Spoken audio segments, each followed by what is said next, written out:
Joshua chapter 10, beginning at verse number 1. It says, Adonizedek, king of Jerusalem, he heard that Joshua had captured and completely destroyed Ai and killed its king, just as he had destroyed the town of Jericho and killed its king. And he also learned that the Gibeonites had made peace with Israel and were now their allies. He and his people became very afraid when they heard all this, because Gibeon was a large town, as large as the other royal cities and larger than Ai, and the Gibeonite men were strong warriors. So King Adonizedek of Jerusalem, he sent messengers to several other kings, Hoham of Hebron and Piram of Jarmuth, Japhia of Lachish and Debir of Eglon, and he said, come and help me destroy Gibeon, for they have made peace with Joshua and the people of Israel. And so these 5 Amorite kings combined their armies for a united attack, and they moved all their troops into place and attacked Gibeon. And the men of Gibeon quickly sent messengers to Joshua at his camp in Gilgal. They said, don't abandon your servants now. Come at once and save us. Help us, for all the Amorite kings who live in the hill country have joined forces to attack us. So Joshua and his entire army, including his best warriors, they left Gilgal and they set out for Gibeon. Do not be afraid of them, the Lord said to Joshua, for I have given you victory over them. Not a single one of them will be able to stand up to you. And Joshua traveled all night from Gilgal and took the Amorite armies by surprise, and the Lord threw them into a panic, and the Israelites slaughtered great numbers of them at Gibeon. Verse 12 says, and on the day the Lord gave the Israelites victory over the Amorites, Joshua prayed to the Lord in front of all the people of Israel. He said, let the sun stand still over Gibeon, and the moon over the valley of Ajalon. So the sun stood still, and the moon stayed in place until the nation of Israel had defeated its enemies. Is this event not recorded in the book of Jasher? And the sun stayed in the middle of the sky, and it did not set as on a normal day. And there has never been a day like this one before or since, when the Lord answered such a prayer. That's enough. Be seated in the presence of the Lord. Help me, Jesus. Verse 12 says, and Joshua prayed to the Lord in the presence of Israel. He said, sun, stand still over Gibeon, and you moon over the valley of Ajalon. And the sun stood still. Family, there were moments. There have been moments in my life when momentum has felt like movement. Just give me a minute here. I'm going somewhere. There have been moments where God's momentum has felt like movement. Moments when it's felt like progress, inertia. It's felt like advancement. We've been talking a lot this month about this notion of momentum, godly momentum.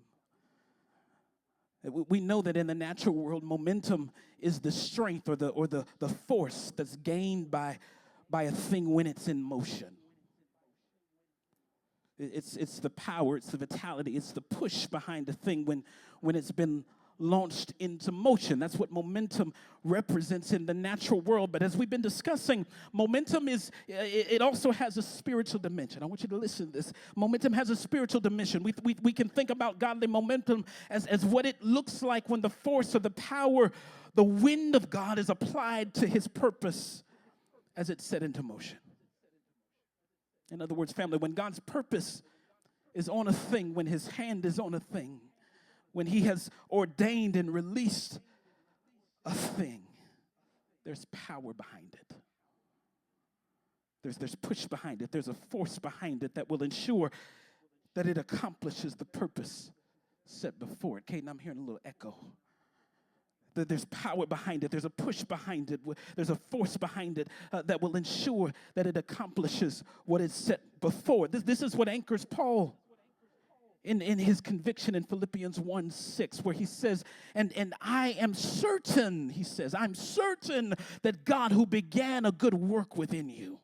Paul says that. He says, I'm certain that God who began a good work in you will continue his work until it is finally finished on the day when Christ Jesus returns. The word for finish or complete in the passage there, it means to accomplish something fully. It means to bring it to its end. It means to push it to perfection. And there's no ambiguity as to what Paul is talking about in that passage. The word finish, it's in the future tense. It's in the active voice, and it's in the indicative mood in the Greek. That means that it's the future tense, meaning it's a promise that God is making about something he will do. It's in the tense. He's going to do it. It's a promise.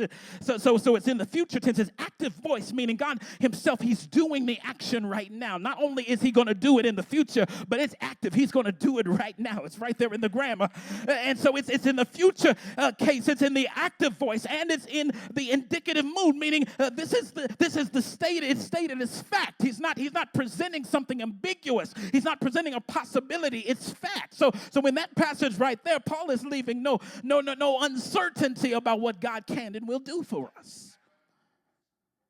So that's what momentum feels like. It feels like, it often feels like certainty. This is also what the Lord himself is declaring through the prophet Isaiah. In Isaiah 55:10-11, the prophet says, God says to the prophet, he says, as the rain and the snow come down from heaven and do not return to it without watering the earth and making it bud and flourish so that it yields seed for the sower and bread for the eater, so is my word that goes out from my mouth. It will not return to me empty, but it will accomplish what I desire, and it will achieve the purpose for which I sent it. That's certainty. That's momentum. This is what godly momentum does. This is what it looks like. It goes forth. It accomplishes. It produces. It flourishes. It yields things. It achieves the purpose for which it was sent. And it does all those things, and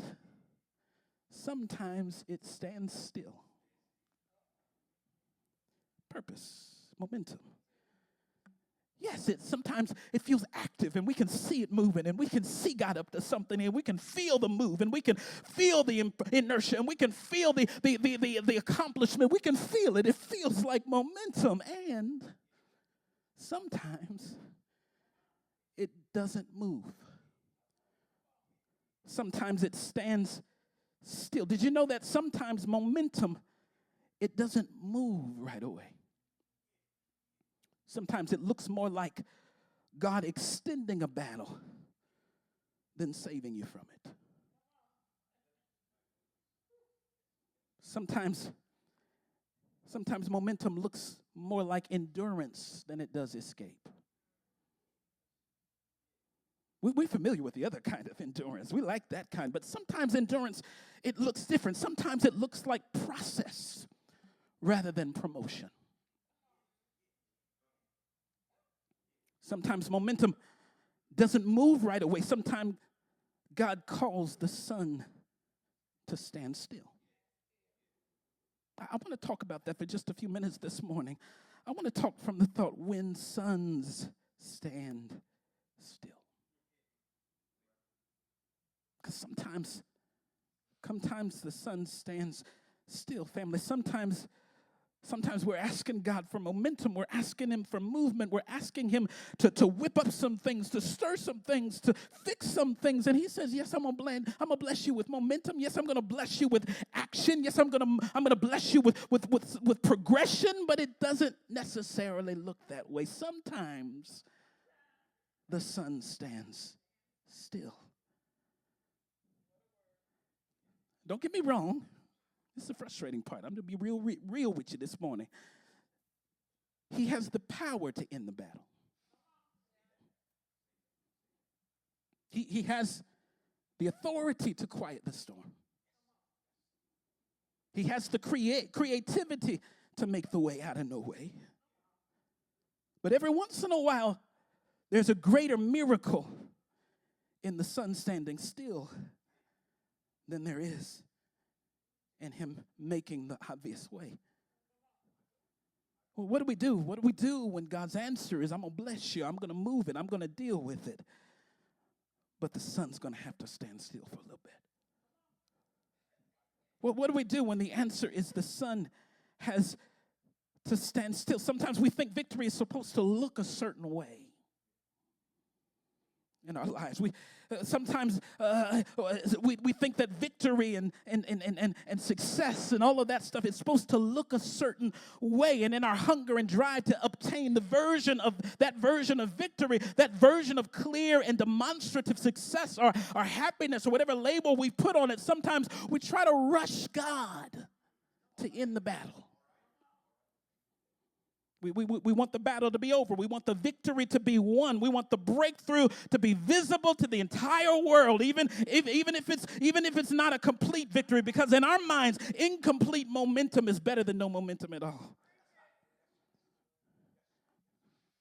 Now be real, be real. Have you ever experienced a moment in your life where you've looked around and wondered, God, why is nothing moving?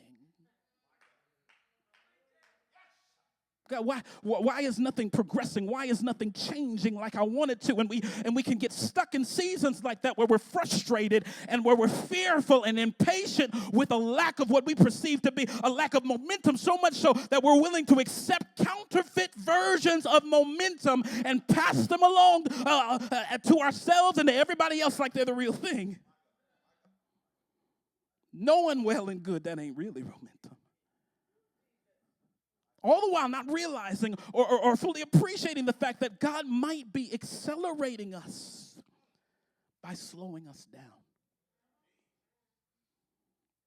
He might be adding to us by subtracting from us sometimes.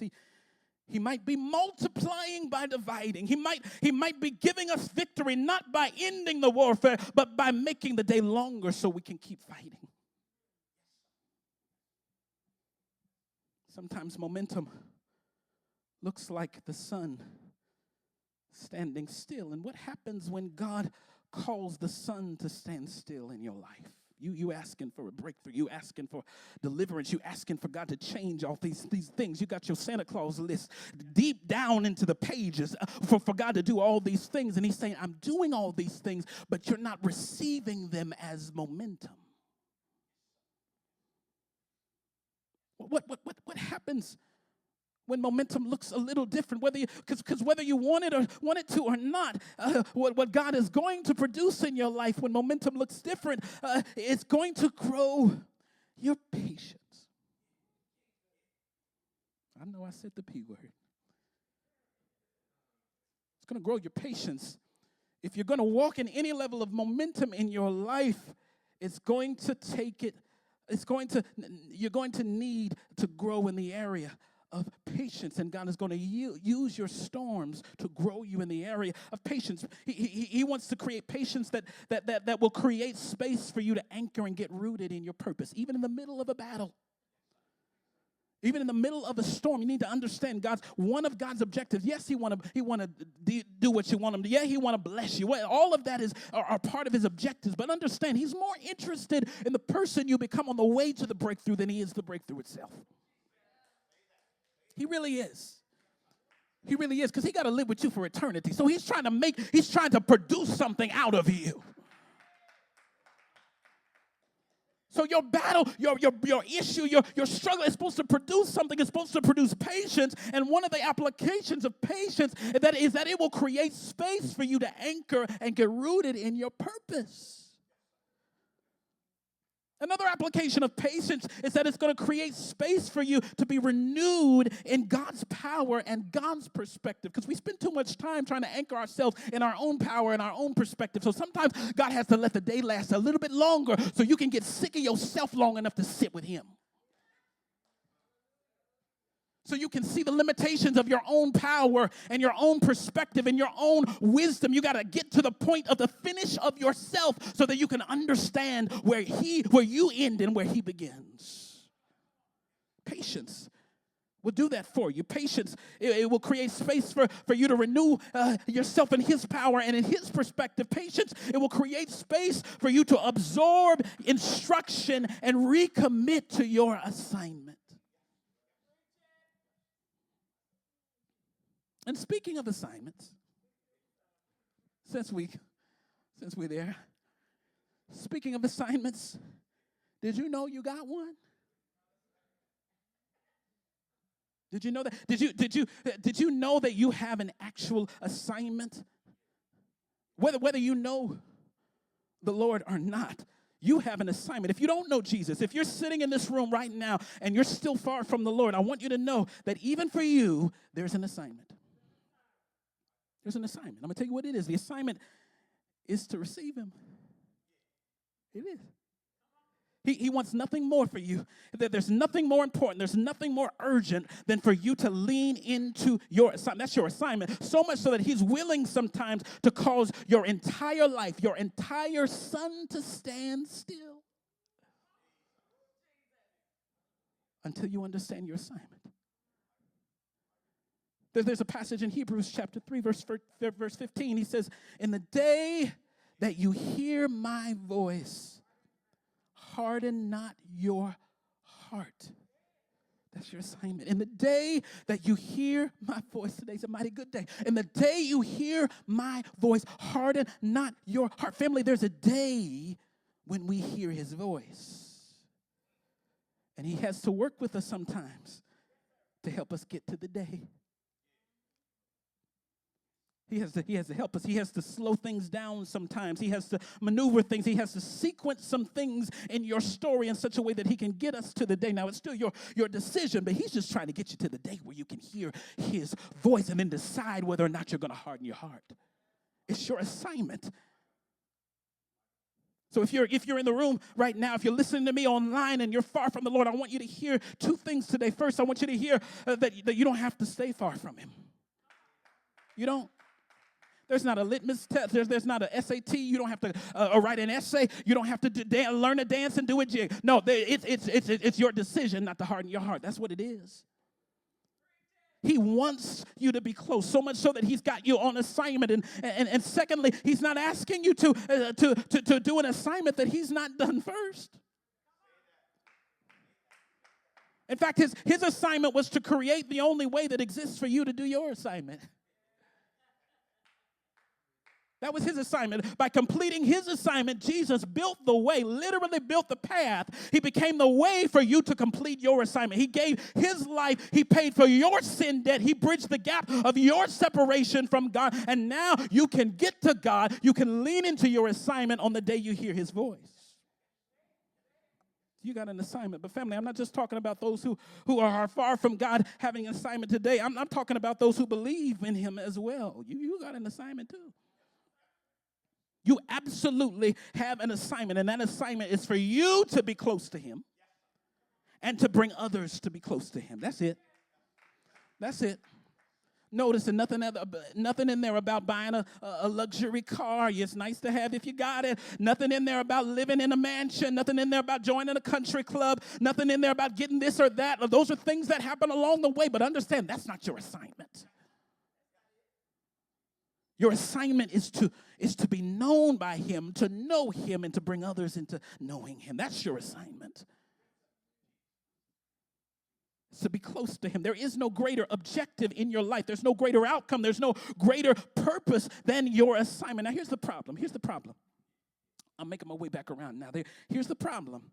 When we get consumed by pursuing momentum as defined by others or even as defined by ourselves, and we get consumed about momentum looking a certain way and being a certain version of victory, when we get consumed by chasing momentum that always looks like progress and always looks like inertia and always looking like better and better, when we get consumed by that, when we find ourselves more obsessed with traction than our treasures in heaven, when we find ourselves more in love with vanity than authentic victory, I mean, if I'm gonna quit because my godly momentum don't come with a title. I mean, if I'm gonna have a hissy fit because my momentum didn't receive as high an honorarium as yours did, and if my momentum is pushy and rude, if it stirs up conflict among brothers and sisters, if it's judgy and rude and gossipy, then I'd venture to say we've demonstrated that we don't really possess the maturity to steward godly momentum anyway.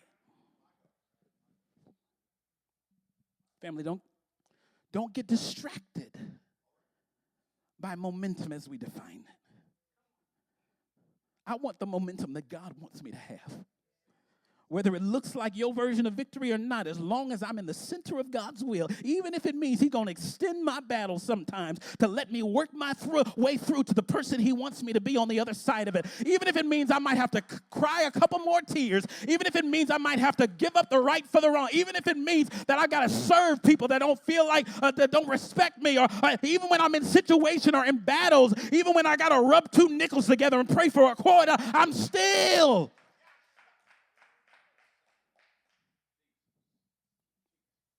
Don't get distracted by, you got an assignment. You've got things that God has called you to do.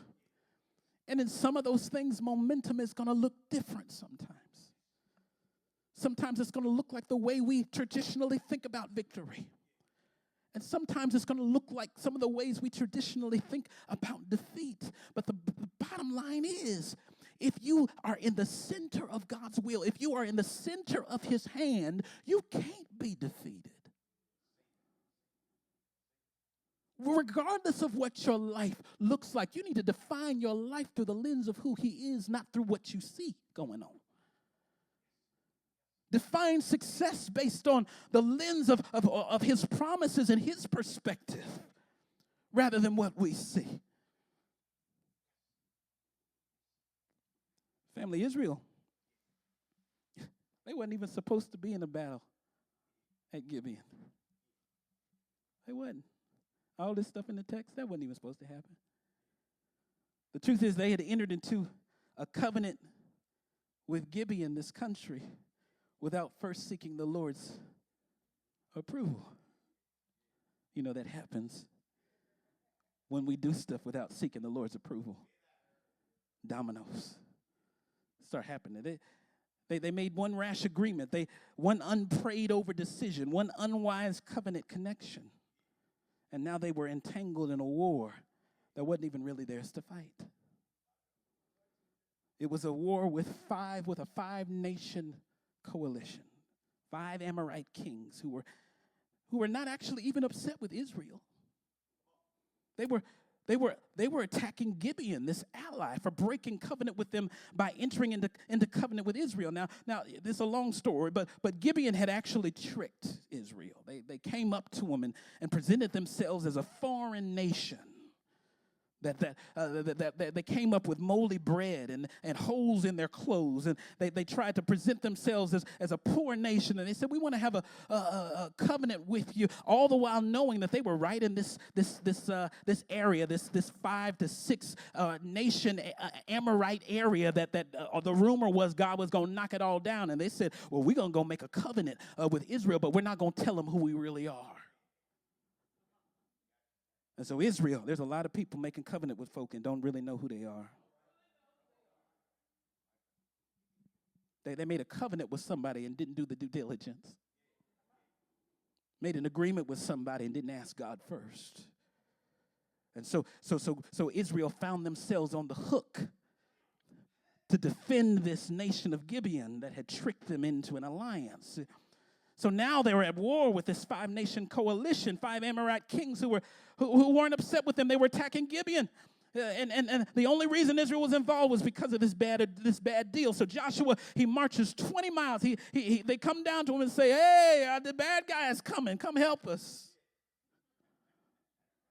We need y'all to bring all your whole army because there's a 5-country army that has come to attack us, and we need you to bring your folks over and come defend us. So Joshua says, dog bite it. We in covenant, so I guess I got to do it. So he marches 20 miles uphill from Gilgal, uphill, all night long. And he attacks the 5 nations that are combined, the combined army at dawn. And he was facing massive odds against himself. But the Lord says, do not fear, for I've given them to you. It's going to be all right. So Israel strikes the coalition, panics. The enemy flees. They down toward the valley. They go down, because remember, they came uphill, and they chase them down the valley of Ajalon, and God begins to fight for them. Hailstones are falling from heaven. More are dying from the hailstones from heaven than the sword of Israel. And that's momentum. That's divine push right there. That's God behind an assignment. That's God putting his thumbprint on a thing. Something that they weren't even supposed to be in the first place. And God starts coming through because he's a God of covenant even when we aren't. So they're having victory, but listen, they're not out of the woods. If you read the story, the enemy is routed, yes, but they're not destroyed. The kings are running, but they're not captured, and the sun is sinking. Joshua can see it going down. Have you ever been in a situation like that where you feel like things are going okay, and then they're getting almost there, and things are starting to make sense, and we're finally getting out of the hole, and we're finally getting out of debt, and we're finally talking again, and we're finally communicating, and there's finally peace in the home, but you're not quite there yet. And you see the sun coming down. Trying to get there. But we're not there yet, and the sun is coming down, and the danger of the sun is coming down. The light is fading. We're not going to be able to see in the dark. The shadows get longer, and if night falls, those 5 Amorite kings are going to escape into caves, and fortified cities are going to regroup. They're going to rebuild, and then they're going to come back with more power and reinforcements. See, a partial victory will turn into a prolonged war when you're not careful. When you don't let God finish a thing. And when you settle for counterfeit momentum, and when you settle for counterfeit victory just because you're trying to Instagram some pictures and put something on Facebook, if you don't let God finish a thing.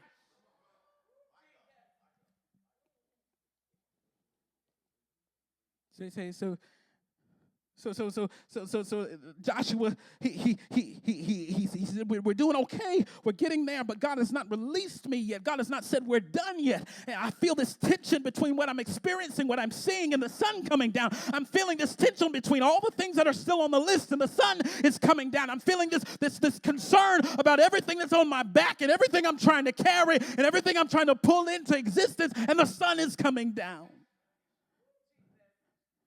Joshua, he understands that we fought as hard as we can fight. I'm doing my best. I've pushed as far as I can push. I've done everything obedience required me to do. I've even partnered with somebody that's dishonest. I'm defending somebody that don't deserve it. I'm doing my best. But if God doesn't intervene right now, the battle is going to slip through our fingers. See, Joshua, he'd come to the end of himself. As I told you, you got to come to the end of your strength sometimes. There was nothing left in his strategy. He didn't have any more brilliant ideas. There was nothing left in his stamina. There was nothing left in his skill or capability. The only thing that would secure the victory was God doing what God could do. That's the only thing. So Joshua stands in front of Israel and prays one of the boldest and most ridiculous prayers in Scripture. You ever prayed a ridiculous prayer? Silly. Foolish. But he didn't have any options. Sometimes life will put you in a corner where you ain't got a choice but to pray the ridiculous prayer. You don't have, what do I got to lose? Trusting God or going home empty? See, he got to a place where he had to pray the ridiculous prayer. So Joshua stands in front of Israel, and he declares prophetically, he says, "Sun, stand still."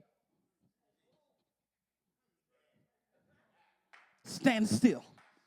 I'm going to do my part. I'm going to keep fighting. I'm going to keep doing what I'm supposed to do. I'm going to trust God. But listen here, son, I'm going to command you to stand still. This don't look like victory. This could not work, but I'm going to trust God. Sun, stand still. Somebody needs to declare that over your marriage right now. We're going to stand still. We're going to do our part. We're going to do the best we can, but we're going to declare the sun is standing still. Somebody needs to declare that over your finances right now. I'm going to do my part. I'm going to get my second job, but the sun stand still.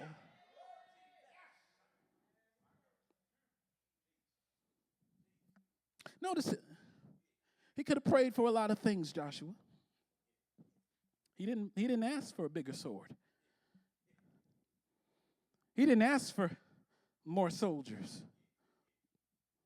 He didn't ask for more space or more light. He asked for God to do the impossible. He doesn't say, God, make this battle end or I quit. He didn't say, God, deliver me, or I'm gonna leave my faith. He didn't say, God, make a way, or I'm gonna go home with my marbles. He said, God, I'm willing to stay in this battle. I just need you to give me more time in it.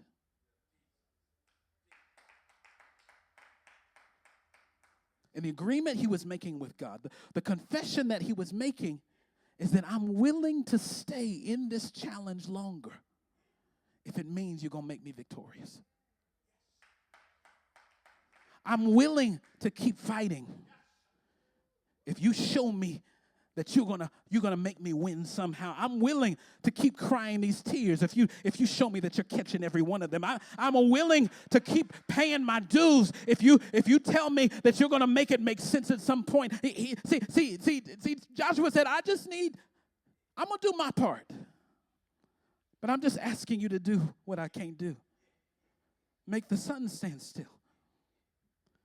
And at the last possible minute, I imagine, when the day should have ended, when it should have been over, when the sun should have went down, God, he holds the sun. The sun stands still, not because Joshua was perfect, not because Israel had earned it, but because God was committed to completing the victory, because God wanted momentum more than they did. Sometimes you don't need acceleration, you just need an extension. Anybody ever had to ask for an extension? I done told one of my children, I'm not going to tell on him.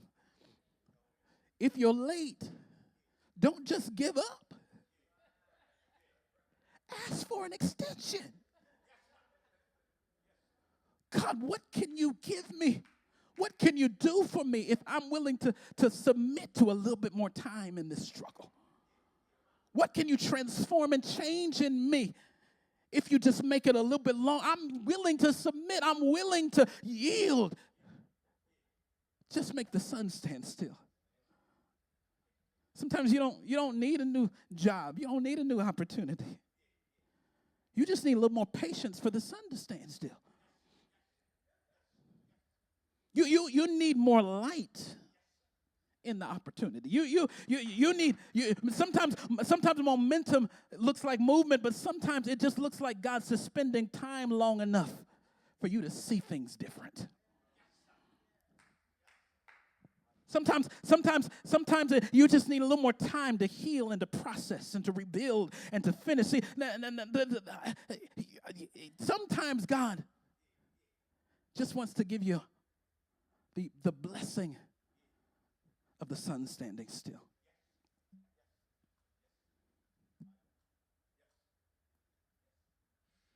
Is there a moment, a challenge, a circumstance in your life that you've kind of thrown at the wall and said, I just need to give up.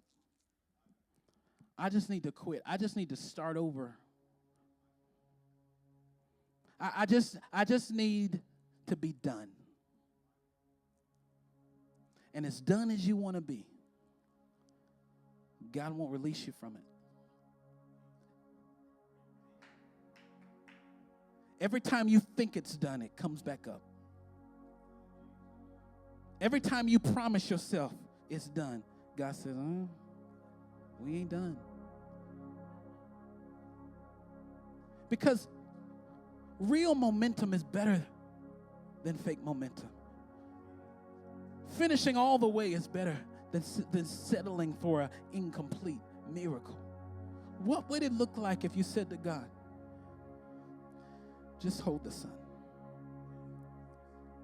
Give me a little bit more time in this situation and I'll yield. Help me to see it differently. Shed some more light into this moment. Give me some fresh energy. God wants to give somebody some fresh energy in the battle. You might have a little bit more time in there, but if you let him, he'll give you some new strength. He'll give you some new hope. You may have a couple more rounds to fight. You may have a little bit more weight to carry.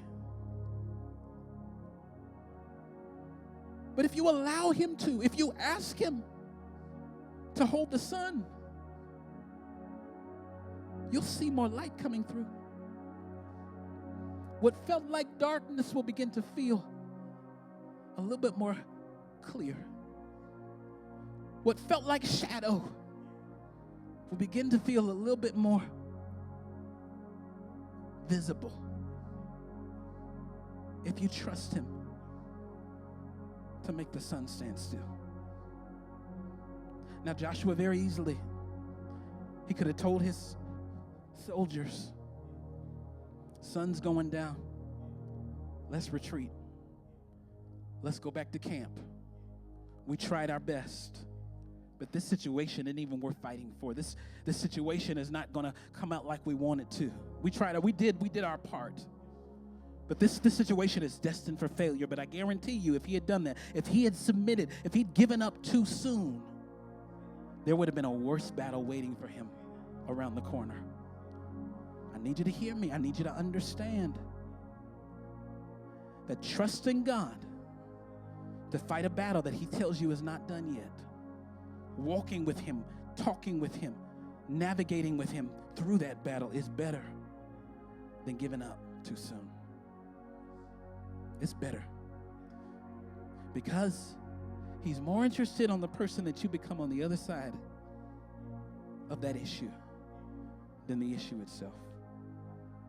Son, stand still. Are you bold enough, audacious enough, crazy enough to pray a prayer like that in your own life? God, make it stand still. Freeze it in time and help me reset. Freeze it in time and give me some space to let my hope be renewed, my commitment to be re-upped. Freeze it in time and let me go heal. Let me go forgive. Freeze it in time and let me go get in my prayer closet and get some strength and some courage and some fight and some humility. Freeze it in time. Let the sun stand still. And I won't give up. I won't stop fighting for what you've called me to fight. I won't be disobedient to my assignment if you let the sun stand still. Stand on your feet with me, family.